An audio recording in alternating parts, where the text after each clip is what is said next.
Welcome to the Privacy Report. We're here to cut through the digital noise and really figure out what's happening with your data. Today, we're looking at something pretty much everyone uses, maybe without thinking too much about it: browser extensions. I mean, we live in our browsers, don't we? For work, banking, talking to people, proving who we are online. Absolutely. And these little tools, extensions, they promise to make it all easier, blocking ads, managing passwords, making you more productive. Yeah, exactly. But here's the catch, and it's a big one, often missed. While they look harmless, these extensions can be one of the biggest privacy threats we face online. How so? Well, they operate with incredibly high privileges inside your browser. It's almost like installing authorized spyware that just sits there quietly watching everything you do. Wow, okay. Authorized spyware. That's a strong statement. Before we really dig into how that works, just a quick note for everyone listening. If you want more analysis like this sent to your inbox, you can subscribe to our newsletter over at theprivacyreport.net. Okay, so let's unpack this. I think most people assume an extension just does its job, right? Like Okay. a spell checker checks spelling. An ad blocker blocks ads. That's it. That's the common assumption, yeah. So how does that simple function turn into this massive liability you're describing? Well, the gap between assumption and reality is huge here. What's really fascinating and kind of scary is just how much data they can access. It often goes way beyond what they actually need. Okay. They frequently get persistent access to basically everything your browser displays, not just the button you click, but the entire page content. Everything. When you say everything, what kind of data are we talking about? Specifically the sensitive stuff. We're talking your browsing history, definitely. Cookies, session tokens, those are really important. They keep you logged into sites. Autofill data, like names, addresses, maybe even credit card numbers if you save them. Oh, wow. And crucially, every single copy-paste action you make in the browser. Plus, the actual content of every single web page you visit. So if I'm checking my bank account, The extension sees your balance, your transactions. private emails, It sees the text of the emails, internal company dashboard, same thing. The extension potentially gets a copy of that data stream. that level of access is kind of staggering. And it starts right at the beginning, doesn't it, with the permissions? That seems like the first weak spot. Precisely. We often get tricked into granting this deep access right when we install the thing. You know those pop-ups? Yeah, the permission requests. Exactly. Extensions commonly ask for permission to, and this is often the literal text, read and change data on all websites. Or maybe access clipboard data. And most of us, myself included probably, look at that and think, okay, well, I guess it needs to read the website to block the ads or whatever its function is. So you just click allow. Right. The dialog box is designed to look routine, like a necessary step, not like the massive security warning it actually is. You're essentially authorizing potentially a screen scraper and a keylogger for your whole browser session. Just for that little bit of convenience. It's the price of admission they set. Okay, so that's the install. But let's say you did your homework, you checked the developer. It seems legit today. What about, 6 months from now, a year? Does it stay safe? This is a really big and often invisible risk. Yeah. We could call it the weak supply chain problem. Yeah. An extension might be perfectly fine when you first install it, developed by someone ethical. Okay. But then down the line, the original developer decides to sell it. And this happens all the time. They sell it off to some, let's say, less scrupulous analytics firm or maybe a data broker. Oh, wouldn't you notice? Like, wouldn't the name change or wouldn't it start acting weird? You'd think so, but rarely. That's the key. The ownership changes, maybe the developer name listed in the store changes subtly, if at all. Then a malicious update gets pushed out, stealthily changing the code. And you, the user, you don't get a notification saying, hey, this thing is under new management and might start spying on you now. Nope, absolutely not. It just happens in the background. Yeah. One day it's your favorite grammar checker. The next day it's quietly harvesting your browsing habits for someone else's profit. Which leads perfectly into the next risk, right? How these supposedly free tools actually make money. Stealthy monetization, you called it. It's the old saying, isn't it? If you're not paying. Or the product. Exactly. Yeah. But here it can be much more aggressive and, frankly, malicious. How so? We see things like injecting extra ads onto pages you visit, ads you wouldn't normally see, tracking you across totally different websites to build a detailed profile. That's browser fingerprinting. And sometimes just straight up harvesting specific bits of your data to sell directly to data brokers or ad networks. Your clicks, your searches, maybe even form data. And here's the part that I found really kind of cynical. The analysis mentioned this patience factor. Oh yeah, that's a known tactic. Tell us about that. Some developers will deliberately make the extension behave perfectly normally for weeks or even months. They wait, they let you install it, use it, build up trust. You start thinking, oh, this is a great little tool. Right, it becomes part of your workflow. Exactly. Okay. Then, once that trust is established, once they have a large enough user base, they flip a hidden switch in the code, sometimes called a profit switch. And that activates the bad stuff. That activates the data harvesting or the ad injection or the tracking. Suddenly, that tool you trusted for 6 months is spying on you, and you haven't noticed any change in how it looks or functions on the surface.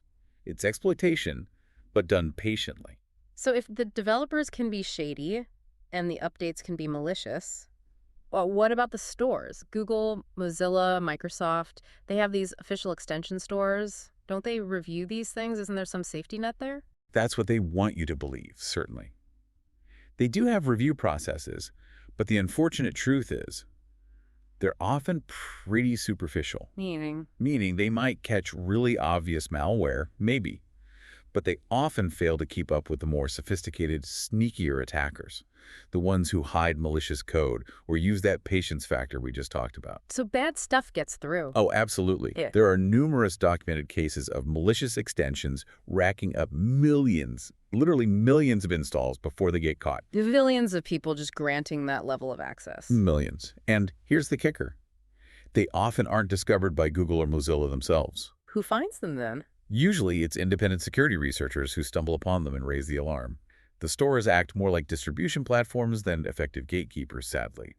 That store listing offers almost zero guarantee of long-term safety. Okay, this is all pretty concerning for any individual user just browsing the web. But the stakes get even higher in a business context, right? Why should companies, IT departments, professionals be extra worried about this? Oh, the enterprise risk is huge.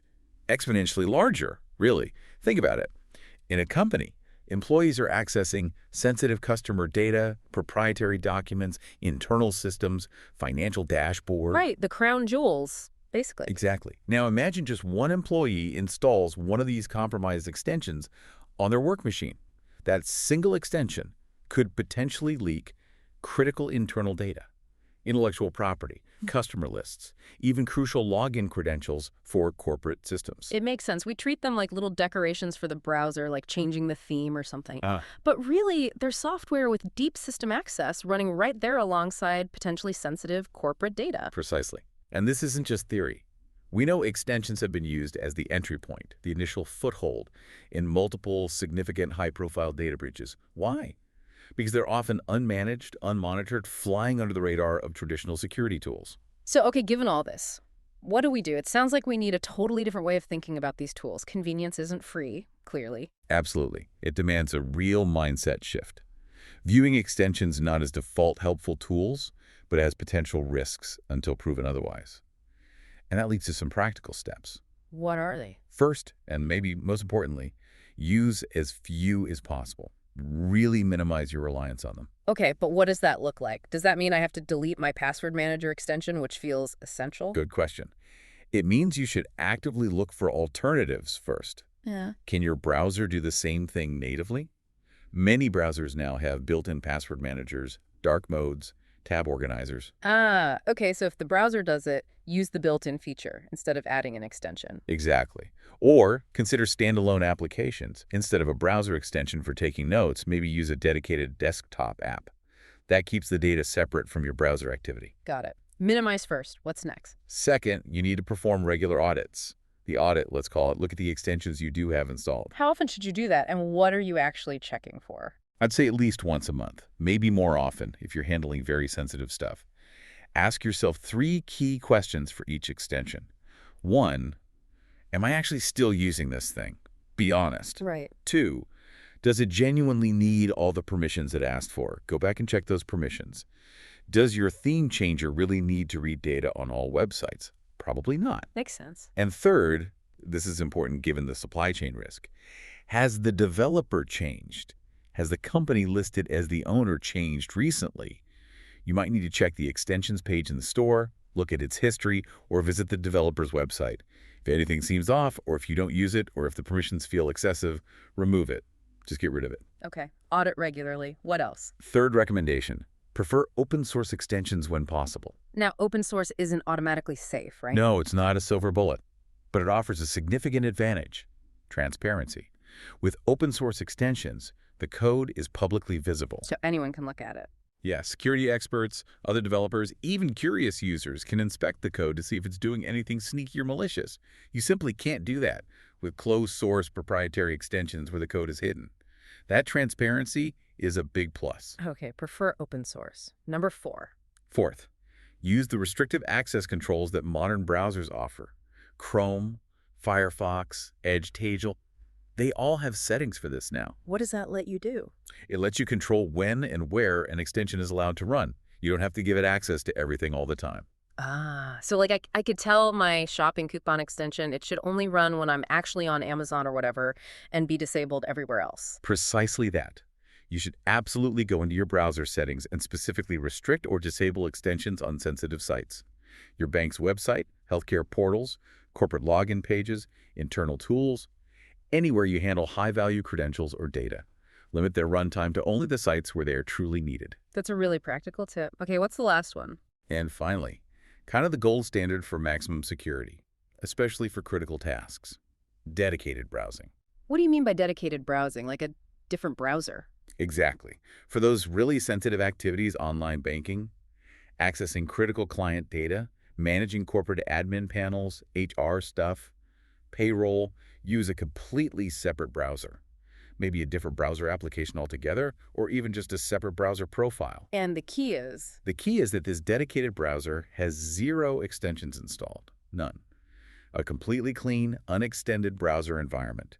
That's really the only way to be 100% sure that no third-party code is monitoring or scraping that specific sensitive session. That really brings the business angle back too. If individuals should consider a clean browser for banking, then companies definitely need a policy for this stuff. Oh, absolutely. For any business, the main takeaway has to be you cannot treat extensions like minor add-ons anymore. They are significant software installations. So what should IT departments do? They need to enforce explicit, clear policies about which extensions are allowed and which aren't.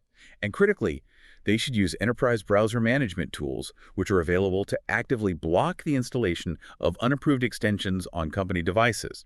If IT hasn't vetted it and put it on an allow list, employees shouldn't be able to install it, period. This has been really eye-opening. It feels like browser extensions are this perfect example of a Trojan horse, almost. Yeah. They look helpful, functional, harmless, but they operate with this incredible level of privileged access, often completely unmonitored, right into the heart of our digital lives. It really feels like one of the web's biggest blind spots. Convenience masking potential surveillance. That sums it up well. It combines the ease of use we crave with the data gathering potential of malware. You just have to treat them with extreme caution, not as simple conveniences. So maybe a final thought to leave people chewing on. Yeah, think about that clipboard access risk we mentioned. Consider browser fingerprinting tracking you across sites, combined with the ability to read your clipboard. What are you copying and pasting all day? Passwords, maybe. Account numbers. Code snippets, sensitive client information, private messages. Think about what valuable information might be silently collected by an extension every time you hit Ctrl+C or Command+C, potentially stored long after you've closed that window or even logged out. Where does that data end up? That's a deeply unsettling thought. A good reminder to be careful. Thank you for walking us through all that. And thank you all for tuning into the Privacy Report. If you found this discussion useful, we'd really appreciate it if you took a moment to like and subscribe wherever you get your podcasts. Helps others find the show. And one final note. This episode was made with the assistance of AI.